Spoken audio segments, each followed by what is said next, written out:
Have you ever wondered how the ancient Egyptians built the pyramids? Or how their civilization came to be? Our journey begins in the pre-dynastic period, around 6,000 years ago, as distinct Egyptian culture started to take shape along the fertile banks of the Nile. During this time, significant advancements were made in agriculture, pottery, and religion, setting the stage for the rise of one of history's most remarkable civilizations. Fast forward to the early dynastic period, where we meet Pharaoh Narmer, traditionally considered the unifier of Upper and Lower Egypt.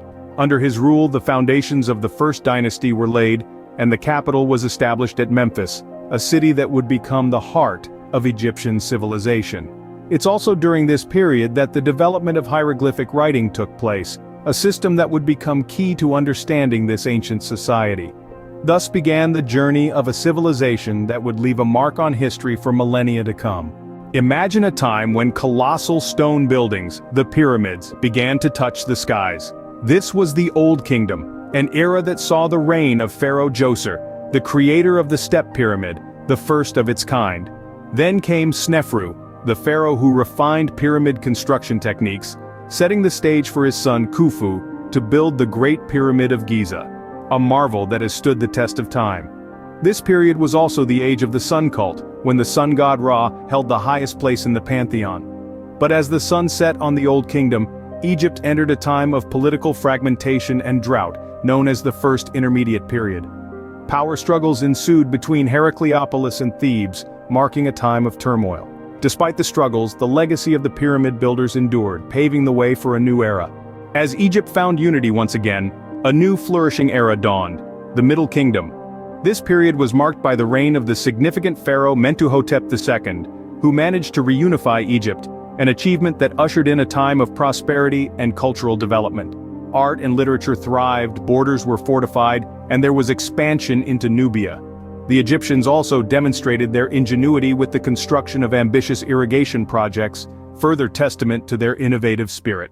But as with all civilizations, periods of unity and prosperity were often followed by times of fragmentation and conflict. The Second Intermediate Period saw Egypt split once again. This time, a new power emerged as the Hyksos invaders took control of the north, introducing the chariot to the Egyptian way of life.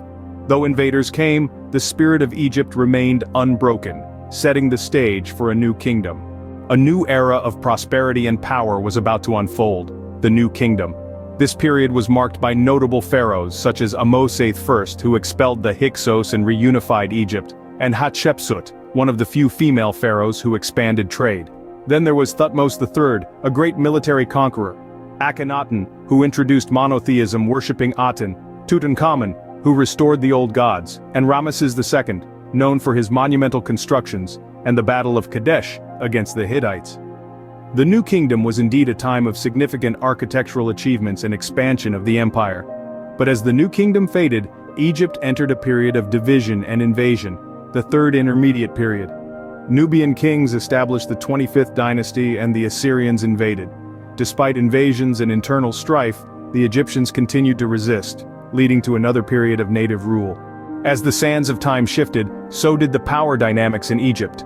The late period, spanning from 664 to 332 BCE, was a time of significant change. Pharaoh Psamtik I took the reins, reunifying Egypt under native rule. Yet these moments of unity were interspersed with periods of Persian conquests, as Egypt grappled with its identity and independence. Transitioning into the Ptolemaic dynasty, a new name etched itself into the annals of history: Cleopatra VII. The last pharaoh of Egypt, Cleopatra was known not just for her intelligence and charm, but also for her strategic alliances with Roman leaders, Julius Caesar and Mark Antony. Yet these alliances could not stave off the inevitable. The Battle of Actium saw Cleopatra and Mark Antony defeated by Octavian, marking the beginning of Roman Egypt. The end of the Ptolemaic dynasty marked the end of Egyptian independence, but the legacy of this ancient civilization continues to intrigue and inspire us even today. Make sure to subscribe for more amazing stories, and if you have a suggestion, let us know in the comments.